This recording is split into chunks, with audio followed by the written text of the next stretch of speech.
দীর্ঘ 17 বছর স্বৈরাচারের শাসনামলে আপনারা ভোটের অধিকার পাননি।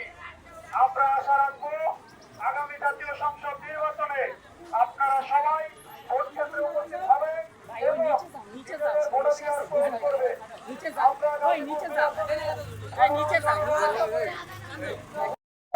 তারা ইনশাল্লাহ তাকে ভোট দিয়ে জয়যুক্ত করে কাশিমপুরকে গাজীপুরকে উন্নয়ন করার সুযোগ করে দিবেন। আপনারা জানেন উনি বিগত দিনে কাশিমপুর ইউনিয়নের চেয়ারম্যান ছিলেন। শ্রেষ্ঠ চেয়ারম্যান হিসেবে তিনি কয়েকবার স্বর্ণপদক প্রাপ্ত হয়েছেন।